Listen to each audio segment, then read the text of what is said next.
Welcome to DC Talks. Meet Ilin Dinah Abraham. She wears many crowns as an inspiring teacher, women's leader, and a proud mom. Teachers' Day month, DestinyCurves celebrates teachers who shape value, uplift women, and inspire generation. Thank you, ma'am, for joining us. First, let us know how to balance life with multiple roles to play. Juggling both personal life and professional life is not that easy. And along with it, it's not just my professional life. I do have many caps. Okay. And sometimes I even wonder how I'm able to manage it. Maybe it's a God-given gift. But then I feel that it's because of my ability to manage time very well. Time management. Time management, which is something that is very, very important and which many people are not good at. Yeah, in every field, the time management is the skill which we have to learn. And you have to learn.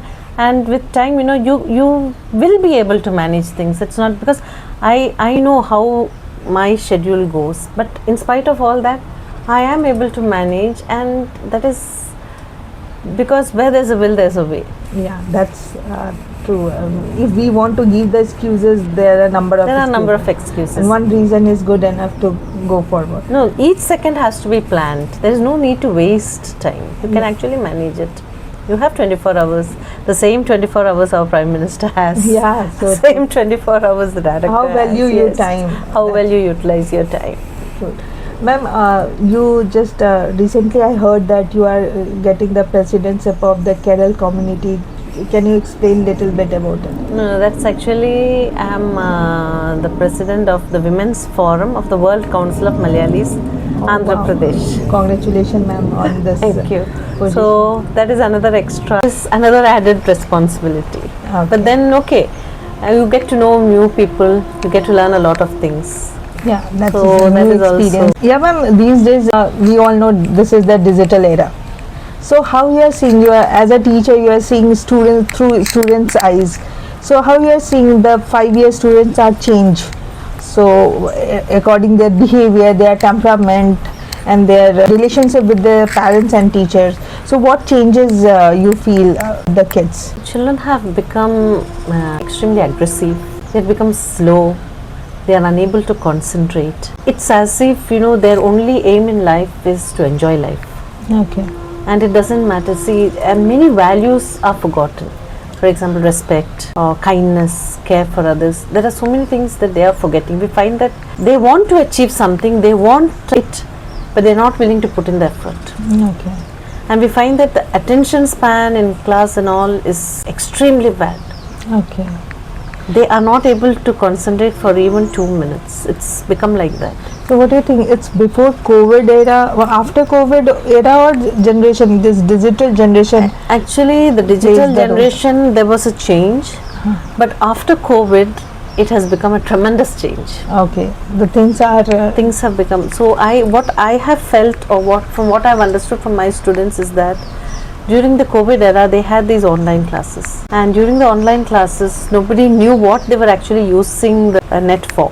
Yeah. So there has been a lot of misuse, which has thrown children into a world which probably they were not ready for. Okay. And it's actually difficult for parents to monitor all that. Early exposure to things that they were not supposed to know at that time. Okay. So that has probably affected them to a certain extent.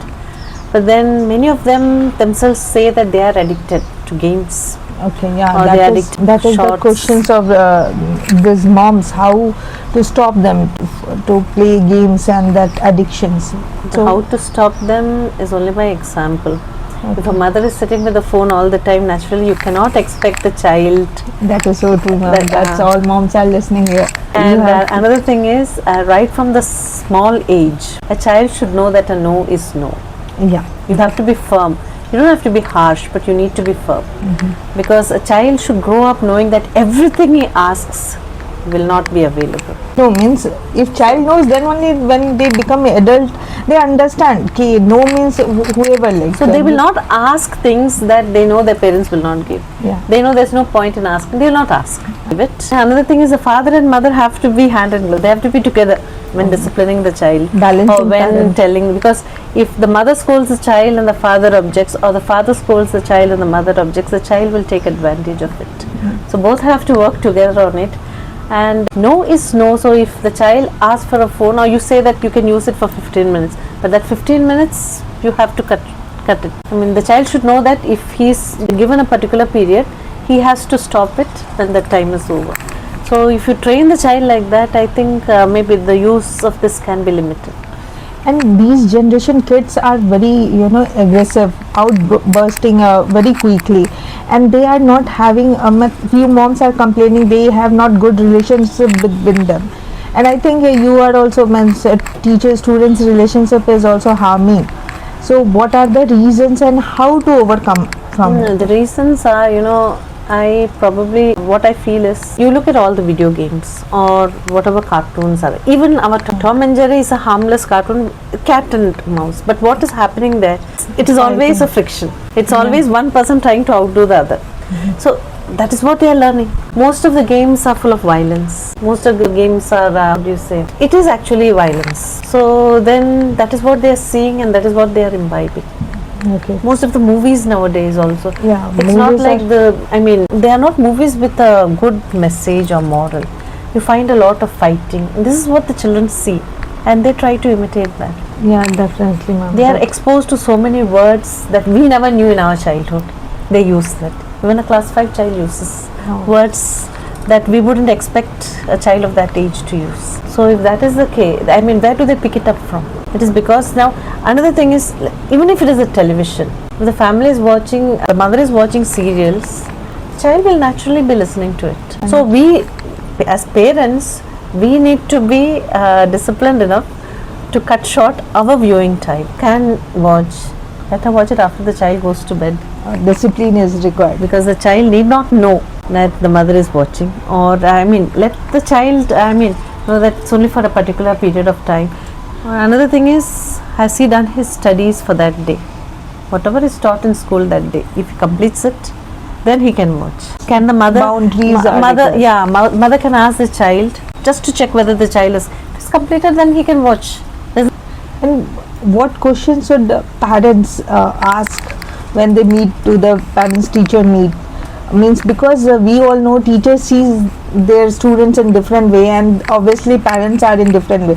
Teachers know the student personally in different, because they used to be in group and how they respond, and definitely in home they are in different. I feel that because my son is also same. He is very outspoken at the outside. When he comes home, he never share what happened in the school. So what advice you want to give to the parents? So I feel that the parents should work hand in glove with the teacher. Okay. First of all, they should trust the teacher. Yeah, that The is teacher very- knows the true child. What the child is in the school, the teacher knows. How he is behaving in the class, the teacher knows that. The parent doesn't know that. The parent expects marks.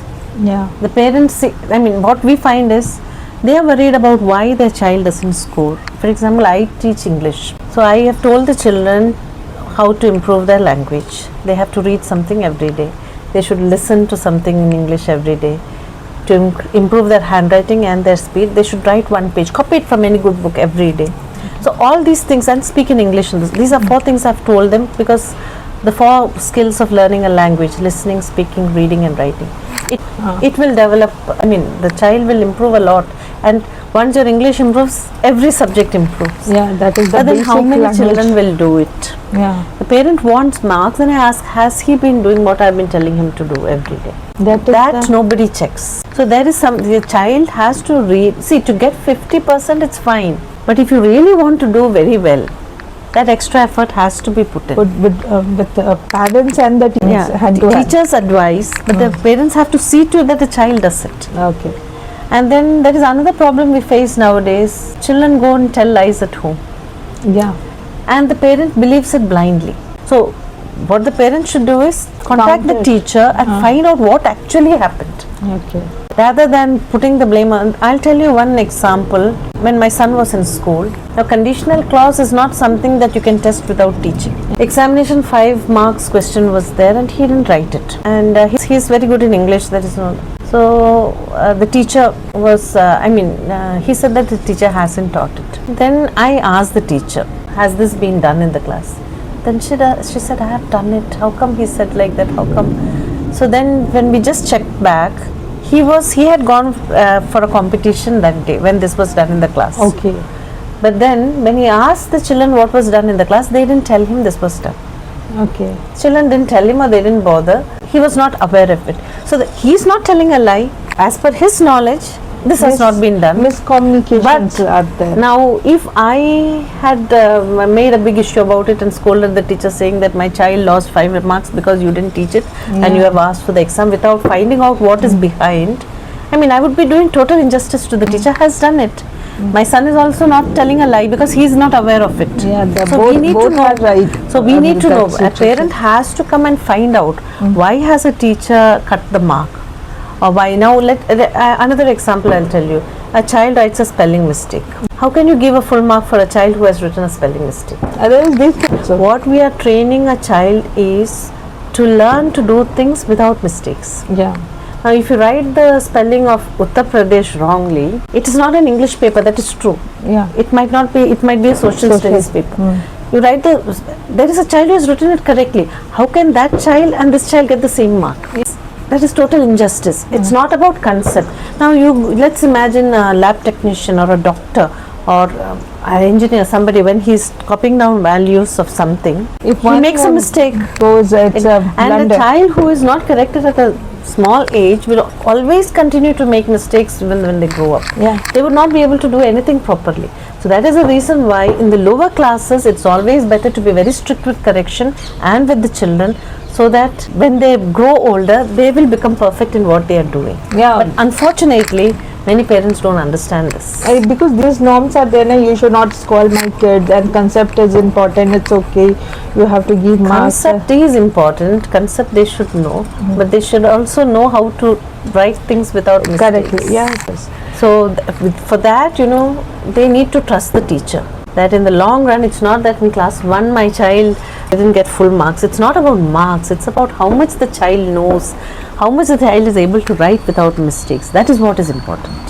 So these days, this digital era, one is the problem, they are misbehaving after outcome of these things and etiquettes. So what we should provide means how to overcome these lack in kids. I think we need to educate both the parents and the kids about digital etiquette. Yeah. Where to draw the line, how much to use, what to use it for. Now I am not able to give my 10th standard children an essay in English because it's ChatGPT answer that comes. Yeah. So what is the point? They just copy it down, they are not thinking. So rather than that, I give them something to write in the class. But I tell them to read and come from home and tell them to write it in the class. So reading, they'll have to do it digitally. Yeah. So that is okay. But they should also know to use it in the right way. Yeah, so you are creating the balance. You are asking them to prepare from home, so they use ChatGPT, or while coming to the class, you ask them to write. Actually, the National Education Policy also advocates a hybrid learning, where certain work is done. It is necessary that pre-reading and all is there. But the thing is, there are very few children who will read and come. Means we can't avoid these changes. Can't avoid these changes. And it's actually good if it is used in the right way. We use as a tool to grow nicely, then it's definitely it can help. You can learn lots of things. The knowledge that you have is tremendous. Yeah. So is that how can DestinyCurves together involve mother more actively in their child's moral development? What do you think? Maybe you can arrange talks or workshops for the ladies and the children, and the teachers also. If you can do that, it will be a great thing. You can arrange something where you give this awareness, digital awareness. Thank you, ma'am. And not only that, to help the family on the whole, these values like a sense of responsibility, time management, discipline, punctuality, of course, honesty, which is something that is lacking. Some collaboration. If you can arrange, maybe in a sort of workshop in a fun way where children can interact and learn, that would be a great help. Thank you. I definitely going to add in that Destiny Curve. And what do you think means if you see the Destiny Curve journey, how this journey is? What is your advice to Destiny Curve women out there? Means as No, I think you can do a lot of work in bringing out the talents of ladies, even in women empowerment. You know, there are a lot of, you know, once women come to know the different, yeah, definitely, I think they can do a lot of things. thank you so much, ma'am, for sharing your wisdom with us, and hope Thank just share your comment which one get, and also just follow Destiny Curve for more updates. So stay tuned with us. Thank you so much. Thank you.